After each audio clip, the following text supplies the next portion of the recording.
before we proceed with the questions from our followers, Ambassador Szunyog, may I ask you to share brief first impressions about Kosovo and its people after your 90 days in Kosovo?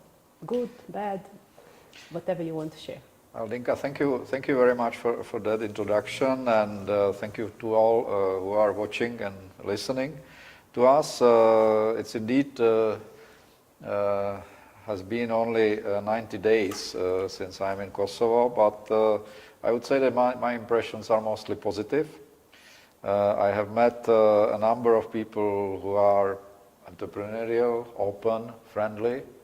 I'm also impressed by the young people. I went to two university discussions, and I found the people there, students particularly, very open, very energetic, very knowledgeable. And I'm also kind of impressed by the broad knowledge of foreign languages, in particular English, which of course make my study of Albanian language a little bit more complicated. Maybe on negative side, I think that, as I mentioned, there is a lot of energy and a lot of potential, but sometimes I feel that this energy is not focused and it's a little bit chaotic. So I see a lot of things going on daily basis, basically looking into tomorrow or today or the week after.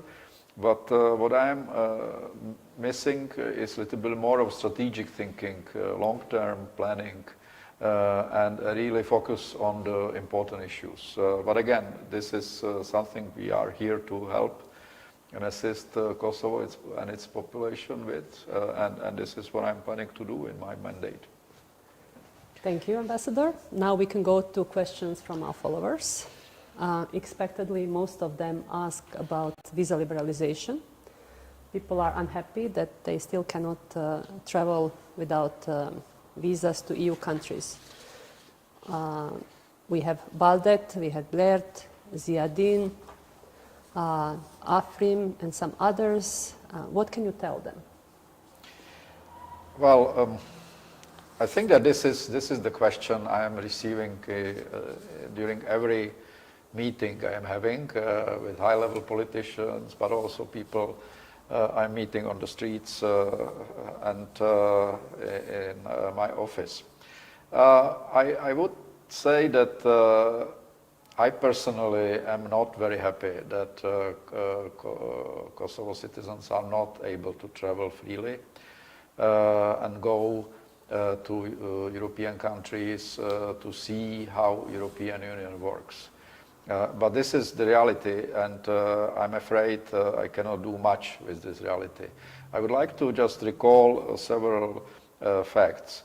Of visa liberalizations for countries in the regions happened already in 2009, and actually preparation started already 2006, 2007. So, and then the second wave came into the year later, 2010. So of course, Kosovo was left out of this package of countries because of other issues. But I would like to say that the progress has been made, and European institutions, both the European Commission and European Parliament, agreed that all the conditions are being met. It is now up to member states to decide.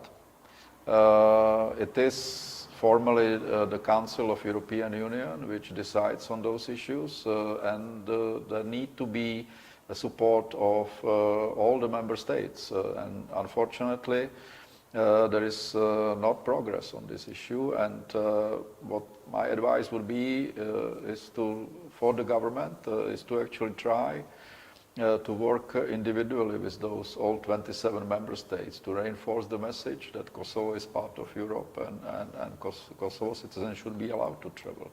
But I also would like to say that we also need to see more focus and more reforms on some issues. And of course, when you talk about the free movement of people, there are in particular two areas. One is fight against organized crime. And the second issue is migration.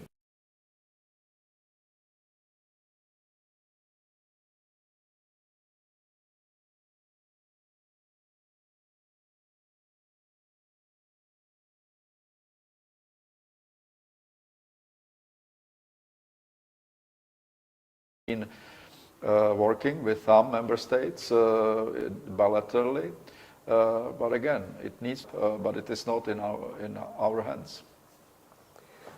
Anton is asking, why Serbs living in Kosovo move freely in Europe with Serbian passports, while in the Albanian people of Kosovo, he does not see the right to have Albanian passport and move freely. Well, I think that there are two issues. One is that my understanding is that Serbs living in Kosovo are not allowed to get freely Serbian passports legally. This was part of the agreement which was made already in 2008 and 2009 when Serbia actually received the visa liberalization agreement. The second issue, of course, which is probably more serious one, is that if everybody here in Kosovo decides to opt for citizens of some other country, then who is there who is left here in Kosovo? I think it's important to reinforce the statehood of Kosovo and to really stay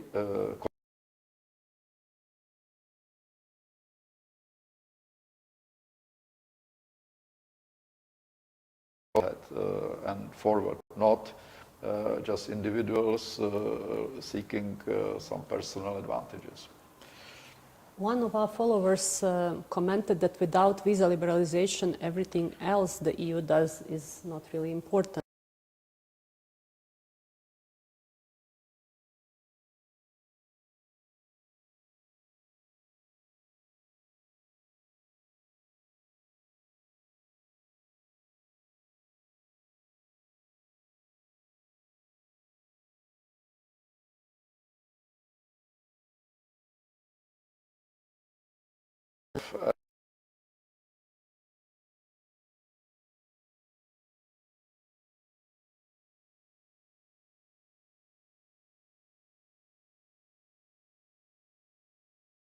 Move the whole country, improve the situation in Kosovo. We have been providing a significant assistance to Kosovo, and I think this should be used here, and not in the European Union member states. Our next questions are about relations between Kosovo and Serbia. Blair is asking, do you think that EU can help Kosovo and Serbia achieve a deal with recognition from both sides? Well, the European Union is actually facilitating the dialogue between Pristina and Belgrade already since 2011, and a number of agreements has been already reached. So there are certain results. Now, of course, the dialogue had been suspended for some time, but now we succeeded in relaunching it in July this year, and we see some first results. So I am relatively optimistic that solution, and this solution we as European Union believes is a comprehensive, legally binding agreement excuse me, on normalization of relations, and which would solve open issues. So we believe that this agreement can be reached in a foreseeable future, in the horizon of several months, provided there is still strong political support on both sides to reach this agreement. And I was encouraged when political leaders, Prime Minister Hoti and President Vučić met in September in Brussels and reconfirmed that there is a strong political will to reach this agreement. So of course now with this COVID-19 situation, which is difficult in particular in and in Belgium in general, it is delayed because of these COVID measures, but I am hoping that the dialogue can proceed and then succeed in coming months.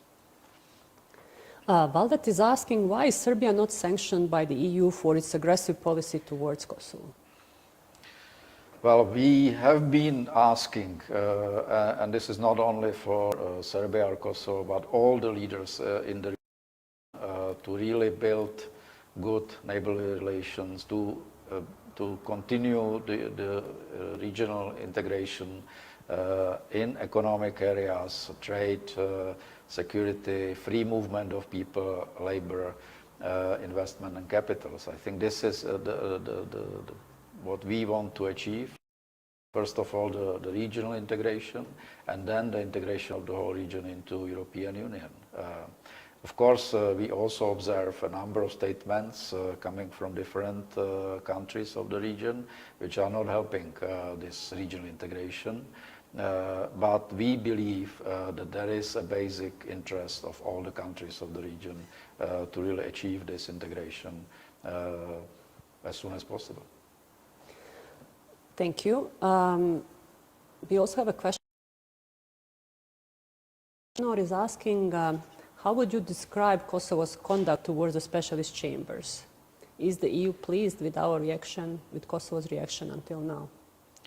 Well, I do not believe it's an issue of being pleased or displeased. I think that what we and this is also, it was also expressed publicly by all the embassies, member states and my office immediately after the first arrest, is that we really appreciate, first of all, constructive positions of those people who were arrested, but also, and more importantly, also very calm and mature reactions of the general public, and this was rather impressive, and we really appreciate that. But again, this is the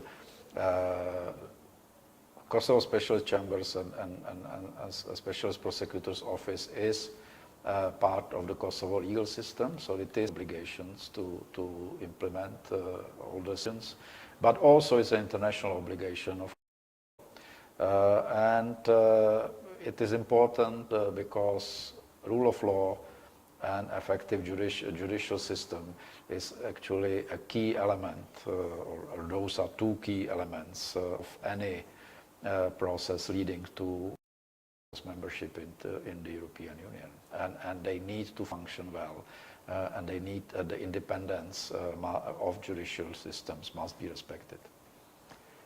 Thank you.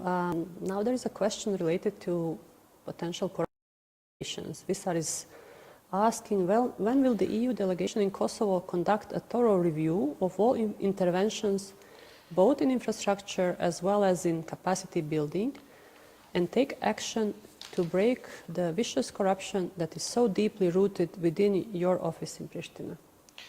Well, dear Visar, I would kind of disagree with your assessment of the status of my office. I am personally not aware of any corruption issues in my office. If you are, then please inform me more concretely. Or you can also, of course, inform the OLAF, which is the European Union anti-corruption body.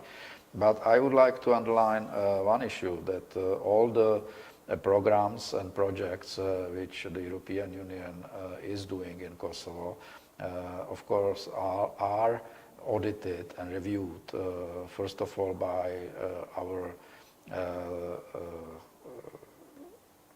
leading Director General in the European Commission, which is DG NEAR, but also there is the independent audit of all budget expenditures every year.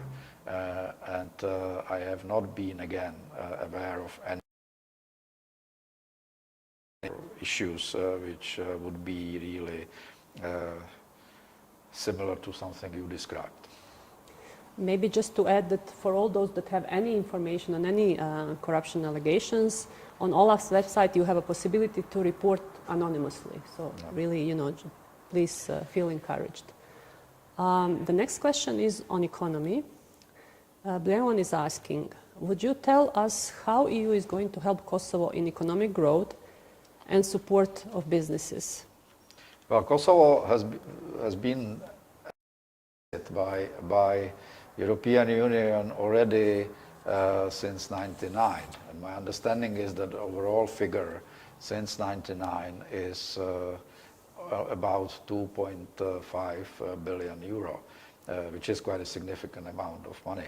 And even if you look at since 2008, then again it's more than 1 billion euro, which the European Union has provided, mostly for economic development, but also in the area of rule of law and others as well. So I think we have been already doing a lot. European Union is by far the biggest donor, bigger trade partner in Kosovo. And of course, we have also seen some results, and this was actually quite robust economic growth in Kosovo for the last 5 years before the pandemic of COVID-19. Now, during the COVID-19 pandemics, of course, we are trying to refocus our assistance to actually have. First of all, by providing about 5 million euro of material, humanitarian, and health